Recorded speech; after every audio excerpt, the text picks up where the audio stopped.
After my father, who lived in an enviably luxurious mansion, passed away, my mother-in-law made an unbelievable statement as if she had been waiting for this moment. This house is really wonderful, but we should get rid of the pictures of strangers soon. I couldn't hide my surprise at my mother-in-law's comment. Huh? Perhaps you haven't heard from Ben yet? We're going to live here from now on. What? Here? Why? We and Ben will live in this house. What?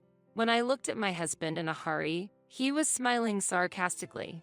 Well, it's fine for you to live in this residence too. We'll live here together, you and my family.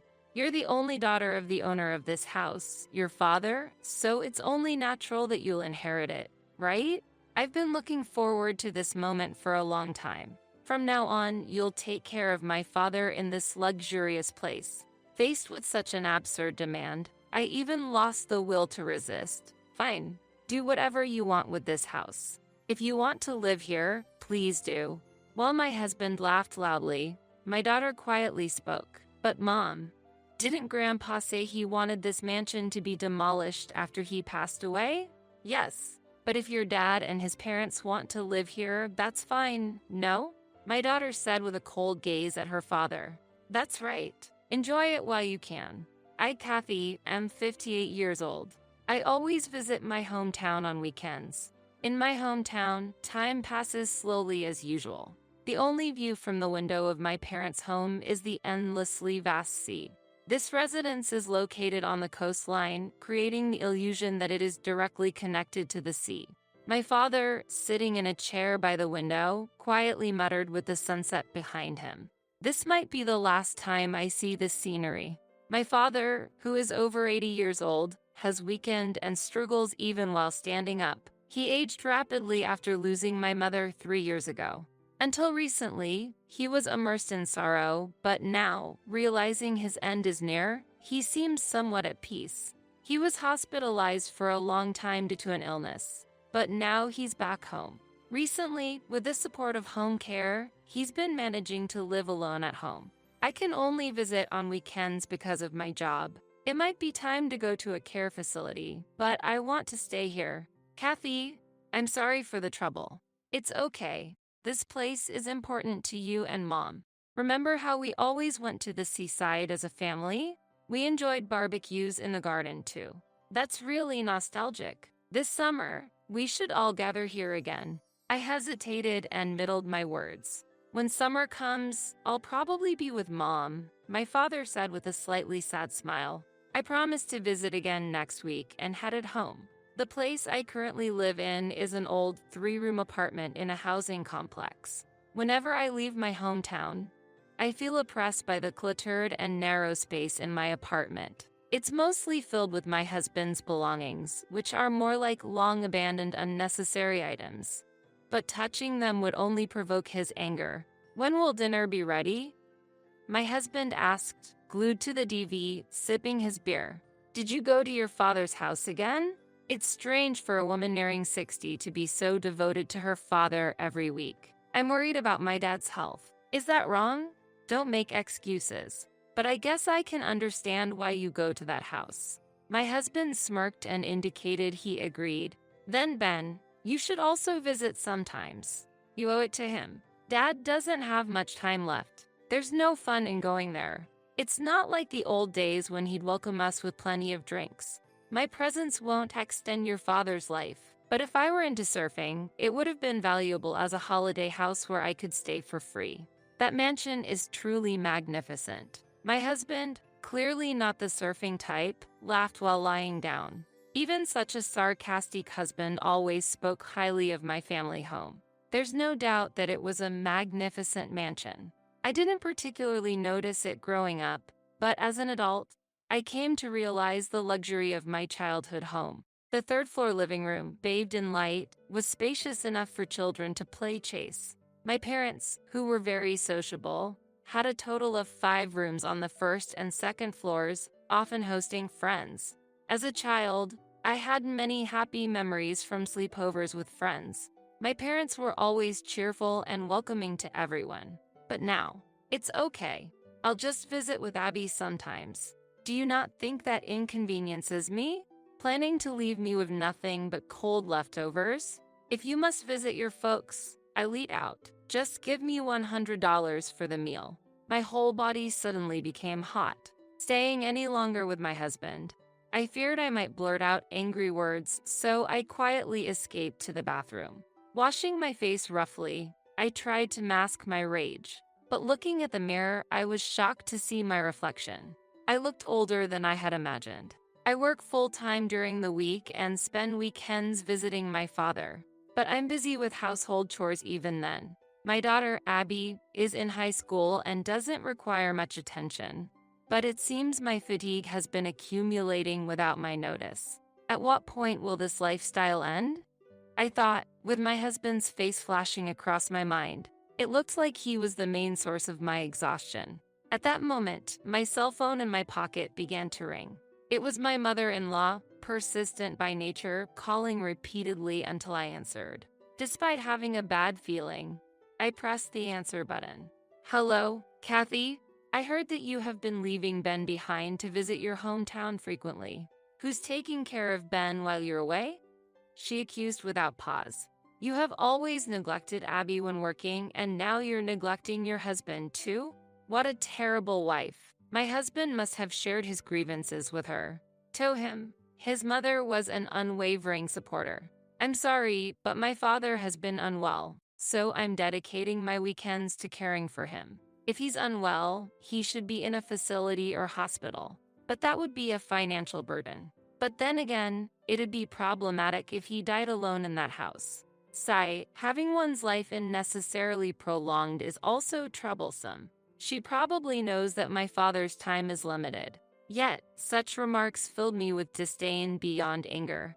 Fortunately, my daughter was supportive, frequently accompanying me to visit my father and helping with simple chores at home. Only my husband was indifferent to chores like dealing with laundry left out in the rain. He saw household tasks as the wife's responsibility and never helped. Moreover, he recently complained about the cooking being lousy and dust accumulating at home. I couldn't help but think, is visiting my father once a week too much? These were clearly the result of his sarcastic remarks on my visits home, but I didn't want to have regrets. Months passed, and my father peacefully left this world. One morning, while my daughter and I were visiting my father, we found him collapsed on the third-floor balcony. His favorite spot, the expansive balcony, offered an unobstructed view of the sea. I'm glad he got to spend his last days at home, as he wished. The funeral proceeded hastily, leaving little time for mourning. In the end, Ben and the in-laws didn't bother to attend, did they? The funeral was set on a weekday, so my husband said he had work, and the in-laws declared, if Ben can't go, we won't attend either. However, upon returning to the mansion after the funeral, my husband and in-laws were there. Did you finish work early to come here?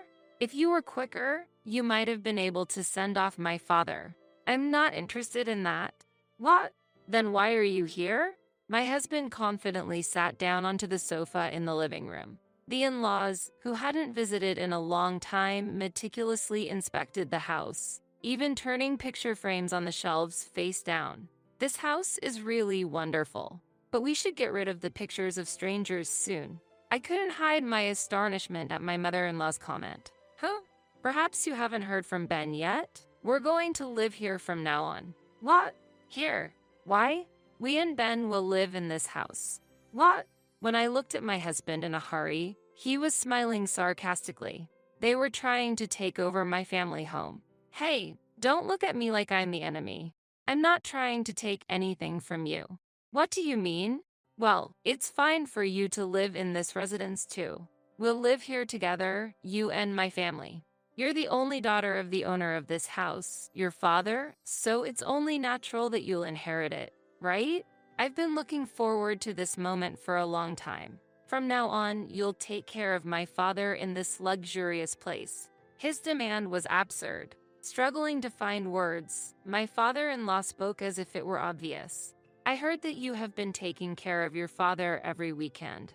If you enjoy caregiving so much, I'm counting on you. My knees have started to hurt recently, but he was walking without any problem. It seemed he was using caregiving as an excuse. What he really wanted was help with the housework. My mother-in-law also smiled maliciously at me. Since it's decided, let's all live happily together. It feels like a dream come true to be able to live in this mansion. Things progressed without waiting for my response. Not only me, but my daughter was also dumbfounded, faced with such an unreasonable claim. I completely lost the will to resist. Fine, do whatever you want with this house. If you want to live here, please do. Smiles appeared on my husband's and his parents' faces. Seeing that, I spoke with even more determination. But Abby and I won't live here. Please, go ahead. While taking my daughter's hand, I urged her, let's go, Abby. Really? Okay. It'll be less stressful and more comfortable without you here. Ha ha ha. My husband laughed loudly. I was treated like a housemaid. Easily discarded. Apparently, just acquiring the mansion was satisfying enough for them. They were laughing loudly. While my husband laughed, my daughter quietly spoke up. But Mom, didn't Grandpa say he wanted this mansion to be demolished after he passed away? Yes, but if your dad and his parents want to live here, that's fine, no? My daughter said with a cold gaze at her father. That's right. Enjoy it while you can. 3 months later, the situation drastically changed. The house is in trouble. My husband urgently contacted me. When I rushed to the scene, it was just as I expected. The house was leaning. The walls were cracked. Why is this happening? More notably, the vast terrace connected to the third-floor living room was gone. Where did the terrace go? I asked. We removed it because your father passed away there. We wanted to get rid of the discomfort. That's why the house is leaning. The house leaning is related to the removal of the terrace? That can't be. At this rate, the house might collapse. Hearing that, I sighed quietly. The plan was to demolish this house after my father passed away, so it doesn't matter if it's falling apart. It can't be okay if it's falling apart. We are living here. My husband and in-laws blamed me. They still didn't seem to understand how serious the situation of the house was. My mother-in-law approached me aggressively. How can you say it's okay if it's falling apart? It's your irreplaceable childhood home, Kathy. Do something about it. There's nothing I can do. This house is infested with termites, I explained, and they shook their heads in disbelief. After losing my mother, my father lost his drive and was unable to maintain the house. He was in the hospital for a while, and the house was untouched for about 2 years. I ventilated it occasionally, but I never noticed any termite infestation. Although the house looked splendid from the outside, the interior was crumbling. When my father and I learned about it, we were initially shocked, but my father quickly changed his perspective. What's important is not the building itself, but that the memories continue to live in our hearts, he said. My father's remaining time was short, and he accepted the house's condition without making any special efforts, as his days in it were numbered. No matter how damaged, the house wouldn't collapse immediately unless there was a major earthquake. However, removing the balcony might have caused the house to lose its balance, I mentioned, and my husband turned red with anger and yelled, "How dare you leave us in such a dangerous house?" My mother-in-law continued, "We were deceived by you. You lured us into living in this crumbling ruin. What were you scheming? Such a wicked daughter-in-law." Despite being harshly criticized, I didn't offer them the house myself. You forcibly took it over, and now that there's an issue, it's my fault? I don't recall encouraging you to live here. If you're dissatisfied, feel free to leave. We don't want this rundown house. We'll move out immediately. My mother-in-law glared at me, her harsh words unending. The house was luxurious only in appearance and no substance. As compensation for deceiving us, you should pay for our moving costs. Fortunately, we haven't unpacked yet and most of our belongings are still on the first floor. I want to leave this place quickly. Are you by any chance using the large room next to the entrance as a storage space? Yes, that's right. You left your belongings in that room? Oh dear. My mother-in-law, puzzled by my reaction, stared at me. Sensing something from my troubled look, she quickly ran down to the first floor. Soon after, we heard a scream, "Ah!" I found my mother-in-law looking depressed in the storage room on the first floor. Did you know the room was moldy? Since my father became ill and the house was vacant for a long time, this room became prone to mold due to the dampness of not getting enough sunlight. As expected, the cardboard boxes were damp and the bottoms were covered in mold. My luxury bags. My mother-in-law lifted a mold-covered bag. Wait a minute, my precious records. My father-in-law's record covers were also damaged by mold. What about my comics? Their valuable items were all moldy. Naturally, their anger was directed at me, but I refrained from arguing. You were the ones who occupied this house without permission. They eventually gave up on their mold-infested belongings and returned to the cluttered three-room apartment. The three of them headed to that apartment because the in-laws' former apartment had already been given away. Huh? It's messy as usual but seems somewhat tidier. My husband muttered, tilting his head. My daughter and I passed by my husband and left the house. Maybe it looks spacious because all our stuff is gone. We're leaving this place. What? My husband was surprised. Yes, and I want you to sign this document, I said, handing him the divorce papers. As my husband raised objections, my in-laws yelled, "Ditch that woman." And I managed to get the signature. In those 3 months, my daughter and I found a new home and prepared for the divorce. The moment they showed their true colors, I felt relieved to sever ties with them. Their scheme to take over my family home ended in a monumental failure as the house collapsed. I heard that my hot-tempered in-laws and husband were constantly fighting in their small apartment. Just a few days after the divorce, it already felt like a distant world to me. The leaning family home was eventually demolished. The grand mansion I inherited from my father gave me the courage to take a new step forward. Despite my grievances with my husband, it prompted the change I was hesitant to make. Now, 10 years later, I live together with my daughter's family in our new, small house by the sea. Grandma, let's go to the sea, my grandchild said. All right, everyone, have you got your hats and floaties ready? Then let's go, I responded, and as my grandchildren pulled my hands, we headed to the sea once again.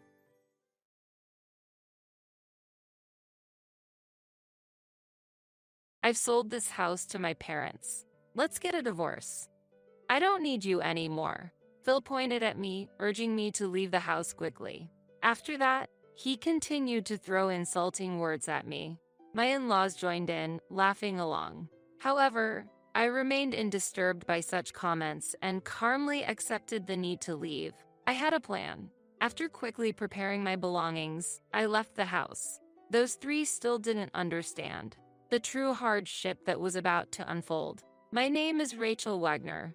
I'm in my 50s. After many years of marriage, my children are already independent. Although I used to work as a regular office worker, I am now a teacher of handmade accessory making, a hobby of mine thanks to a friend's introduction. For me, getting this job was a stroke of luck. I enjoy my beloved craft, surrounded by kind and caring students. While some may frown upon continuing a hobby as a profession, I feel fortunate to be in such a wonderful environment. I met Phil at the company where I used to work. Although we were at different companies, frequent interactions due to business dealings led to a mutual attraction that led to dating and eventually marriage. 3 years after getting married, I gave birth to a healthy boy. He graduated from a top university and secured a job at a major company. He now lives with his very attractive wife. As a parent, I feel unparalleled joy. However, my daily life took a turn for the worse. Decades into our marriage, with our child out on his own, Phil's once gentle nature had vanished. Hey, Rachel, isn't dinner ready yet? Before I knew it, I was being treated like a convenient housekeeper, constantly ordered and directed. Worse yet, his demands changed daily. One day, he complained the soup was too strong, so I made it lighter the next day, only to be yelled at for it being too weak. Experimenting, I served the same taste every day, only to be constantly criticized for it being too strong or too weak. I had felt it before, but perhaps he was just amusing himself by troubling me. That thought was disappointing. How childish he seemed. No matter what I did, Phil would quickly become angry, frequently hurling disrespectful words at me. Living this way made me desperately want to leave, to escape from Phil at the earliest opportunity. I've thought about it countless times since he changed. But there's a reason I can't leave. It's because of an outstanding mortgage. Phil quit his job suddenly without reason and now spends his days idly at home. Despite this, he never helps with the housework. When I return from work, I find a floor littered with empty alcohol cans and snack wrappers. As a result, we're getting by on my earnings. In truth, we had just recently rebuilt our house. I provided all the funds for it. I keep the household account book, monitoring our financial situation. I've been diligently saving up, gathering funds for the house construction. I can't just leave the house I worked so hard to build. If I leave, it becomes Phil's. On top of the mortgage, there's another important reason. This house is a place filled with my hopes and dreams. The exterior, interior, and facilities were all designed according to my wishes.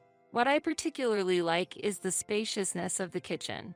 Our kitchen is very spacious, making it a comfortable environment for cooking. During meetings with the designer, Phil frequently interjected his opinions, but when I firmly said, I'm providing the funds, so I'd like my wishes to be considered a bit, he fell silent. Months passed, and despite various difficulties, our house was finally completed. Not all my wishes could be met due to budget constraints, but still, our ideal home was built. I am very satisfied with the outcome. However, on the flip side, we ended up with a large mortgage due to going over budget. Having a substantial mortgage in my 50s is tough, but thinking about my dream home gives me strength. Despite it being a new home, Phil seemed dissatisfied that his opinions weren't much reflected. He complained, "This facility is unnecessary. It's a waste of money." But he gradually stopped grumbling when I ignored him. Instead, he started to leave trash around and deliberately dirtied the room. Was it out of spite? When will this situation improve? These thoughts weigh on me as I go through my days. A few months after building the house, the doorbell rang unexpectedly. There were no visitors scheduled for today. Who could it be? As I started to move slowly towards the entrance, Phil suddenly stood up as if he realized something and hurried toward the door. There was a sense of anticipation in his behavior. After a while, cheerful and lively conversation could be heard from the entrance, growing louder over time. When the living room door opened slowly, unexpected visitors were there. What? Father and mother. Yes, there stood my somewhat difficult to handle father-in-law, Henry, and mother-in-law, Debbie. When we first met, they had thrown demeaning words at me. At our wedding, they even complained about trivial things. Their interference continued afterward, causing me much distress. Recently, our contact had decreased, and I thought we had found some peace. But then this visit happened, even though I politely said hello.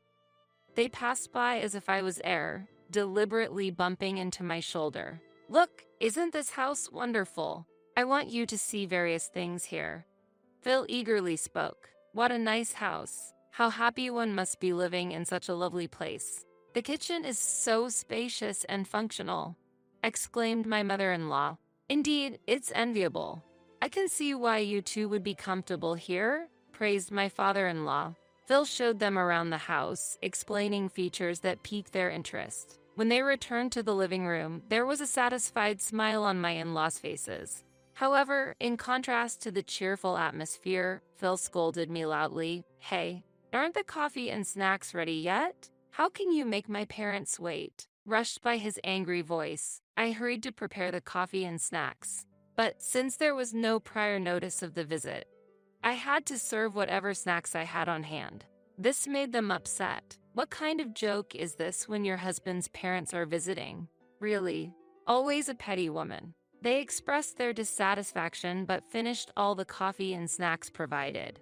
"This house seems really comfortable to live in. Dad and Mom, you're always welcome. Don't hesitate to come." After that, they left without saying thanks for the meal or anything else. Ultimately, their attention was solely on Phil, only glancing at me when expressing their complaints. After they left, I realized something. It had been a long time since I saw Phil laugh so brightly. From that day on, at Phil's invitation, they began visiting frequently. Initially, it was about twice a month, but gradually it increased to once a week, and eventually, they started coming almost daily. Most of what they said during their visits were complaints about me. Phil never defended me. He just nodded along with his parents' remarks. He even agreed with his parents' opinions and complained about me. Rachel really doesn't listen to what I say. It's troubling me. Rachel is really a high-maintenance person. I've felt it since we first met, but to see her troubling my son like this, I never intended to trouble them. In fact, I am the one who is troubled. Yet, I couldn't convey this and merely apologized. Their visits seemed to continue. I couldn't be sure because they visited when I wasn't around, and I didn't see them every day. Nevertheless, they seemed to drink alcohol during the day, and when I came home, empty cans were scattered on the floor. The newly bought rug had stains from spilled drinks. Could you at least clean up the empty cans? The new house smells of alcohol, and there are stains on the floor, which is troublesome. Quiet. You should just keep earning money in silence. Just do as I say, okay? Understand? Really now. It seemed he didn't realize who was earning the money for the alcohol. Besides alcohol, Phil also spent money on gambling. Occasionally, I would find crumpled betting tickets next to the alcohol cans. When I realized Phil was gambling, I tried to advise him. We didn't have financial leeway in the first place. If he continued to waste money on gambling, our situation would only worsen. It's one thing if it were his income, but using the money I earned, I feel more sadness than anger. Weeks have passed since his parents began visiting frequently. They would still come when I was not home. How should I turn this situation around? Sometimes when I came home early from work, I would find them brazenly using my home's facilities. I let out a surprised "ah," and when they noticed me, they clicked their tongues. My presence seemed to be an annoyance to them. Yet, this is my place. There's no reason for me to be treated as an unwanted presence. How should I overcome this difficult situation? I was already at my limit taking care of Phil, let alone dealing with his parents. Finally, I decided to confront Phil and his parents and began to formulate a plan. A few weeks later, they unusually visited while I was home. "Hello. It's rare for you to come when I'm here," I said sarcastically, and they gave me a sharp look. "If we knew you were here, we would have changed our visiting time. You always look so unremarkable." It was clear that my presence made them uncomfortable. They brushed past me and entered the living room confidently. "There you are. We've been waiting." Phil greeted his parents with a smile and led them to the kitchen. They seemed to think of this place as their home. In the kitchen, Debbie happily operated the equipment. "This kitchen is nice. I can't wait to use it. The food Mom makes here will surely be exquisite." After tinkering with the appliances, they said, "Let's check the bathroom next," and proceeded there. Inspecting the facilities of our house, which they had visited frequently, felt strange. It was as if they were doing a final check. With a look of anticipation, they left the house. "What were you doing? That's none of your business. Keep your mouth shut." Even when I asked what he had been up to, Phil told me nothing. But it doesn't matter if he doesn't tell me. The reason is that I was fully aware of what Phil and his parents were planning. Phil tried to keep his plan from me, but his attempts were so comical that I couldn't help but smirk when he wasn't looking. 1 week later, when I returned from work, a large truck was parked in front of our house. It had "Moving Center" written on its side. When I made eye contact with Phil standing next to the truck, he completely ignored me and went inside the house with the movers. Uncertain whether it was the right time to enter, I stood outside and watched, just as his parents arrived. "Oh, you're already here, Dad. Quick, let's go inside." After a brief glance at me, my in-laws, treating me as if I were invisible, entered the house without exchanging any words with me. Minutes passed, and the movers left. The three of them watched the truck leave with satisfaction. Once the truck was out of sight, they turned their attention to me. "Oh, Rachel, you're back? We didn't notice at all." "Really? When did you get back?" Pretending to be innocent, they approached me. "We need to talk. Please, come inside." As I stepped in, I noticed that most of the furniture had been replaced with items from Phil's parents' house. My beloved shelves and desk were gone. likely taken away by the movers. Sitting on the newly replaced sofa, the three of them stared at me with an eerie smile. "We have an important discussion to make. You have no right to oppose now, so just listen quietly." An important talk. When I questioned back, Phil, with a sneering tone, said, "I've sold this house to my parents. Let's get a divorce. I don't need you anymore." As soon as he finished his sentence, his parents chimed in, "Exactly right. So, from today, you are a stranger to us. Strangers should leave promptly." Debbie's words were followed by Phil and Henry's laughter. "Did you hear that? You're a stranger, so get out." "Mom, that's really funny." "Yes, she's a stranger now, so she should leave quickly. This house is no longer yours." While saying this, Phil handed me the already filled out divorce papers. However, I wasn't fazed at all. I had anticipated all of this. "Understood. Then let's proceed with the divorce. I'll sign the divorce papers now." I signed quickly, placed my wedding ring on the table, stood up, and declared, "I will move out now." My calm demeanor seemed to dumbfound the remaining three. There's a solid reason why I could remain so composed. I had installed surveillance cameras all around the house. When his parents started visiting frequently and kept talking about living here, I grew suspicious. Their increasing visits and specific timings raised my doubts, making me suspect a conspiracy with Phil, which led me to install the cameras. At first, I hesitated. Is it permissible to monitor one's family like this? I feared that if nothing untoward was happening, I would be the one criticized. But, driven by daily stress, I finally decided to install the cameras. I could check the footage from these cameras on my smartphone at any time. Whenever I took a break, I started checking the footage. On the first day, there was no significant change. His parents visited, and they engaged in casual conversation with Phil. The focus of the conversation was Phil's daily grievances, and his parents just nodded sadly. "So you've been feeling that way. Truly, she is no good, causing her husband such distress." The video also captured their voices clearly. Have they forgotten who have been supporting the household? Since installing the cameras, I've been pondering how they will manage their living after I'm gone. Days later, the screen showed Phil and his parents in an unusually cheerful mood. What had happened? Listening carefully, it sounded like Phil was discussing selling his house to his parents. When I first heard this, I thought it was a joke, but the discussions about selling the house continued the next day, and the day after that. It became undeniable that Phil indeed intended to sell the house to his parents. His parents were enthusiastic about the plan, discussing various projects like buying new furniture and making the house barrier-free. After hearing these conversations, I secretly began looking for a new house. The surveillance footage recorded the mover's schedule and the divorce plans. I prepared to move to a new place in time for the day I would be driven out. I also initiated the process to change the name on the mortgage contract. Since the divorce was decided, the house was no longer mine. Therefore, I thought it appropriate to transfer the payment responsibility to Phil and his parents. The mortgage I was paying was $2,800 a month. I doubted they could afford it, but that was to be their problem after we get divorced. I intended to refuse any requests for financial assistance. Driven out from home, I headed to my new residence. New furniture was already arranged there, and I was ready to start a new life.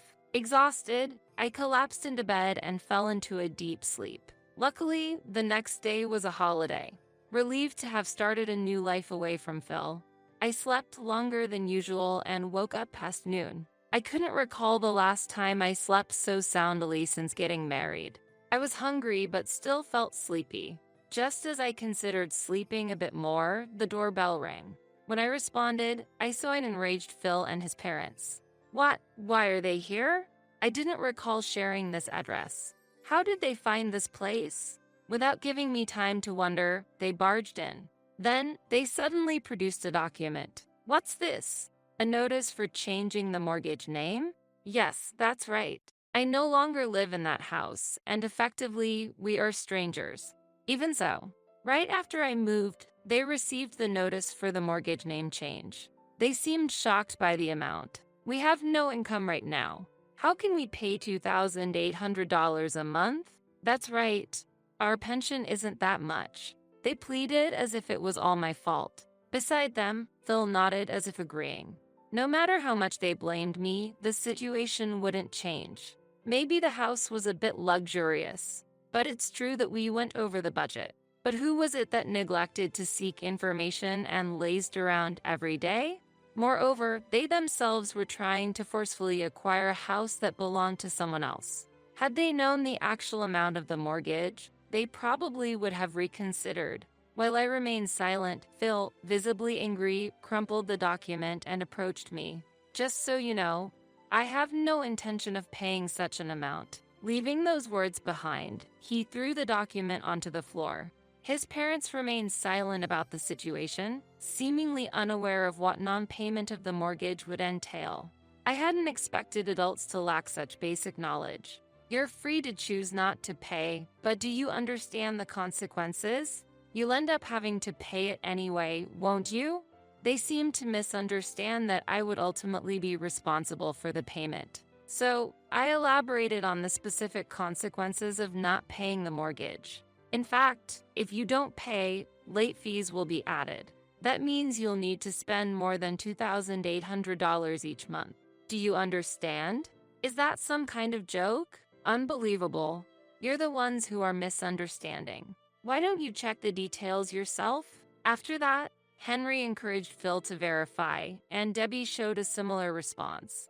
Seconds passed, and Phil's expression gradually turned serious as he started operating his smartphone. I can't believe this is happening. I told you the cost would increase if you delay. You can find this information online. The three of them stared at Phil's smartphone. Debbie was the first to speak up. We don't have any money. Oh, right. What about savings? What's happening with the division of assets? There are none. Since Phil hasn't been working and squandered everything on gambling, there are no assets left to divide. I stated this definitively, causing Phil's face to turn even paler. So, I recommend you give up and look for a job. It's a waste of time to linger here. What do you mean? We've been together for years. Don't you think you should help out a bit? Do you realize how much we've supported you? I had no memory of being supported. I couldn't recall any assistance from his parents. I haven't received any help. I communicated this clearly and understandably, but they kept pleading, trying to rebuild our familial relationship and revive our marriage. I found it bothersome to even engage with them anymore.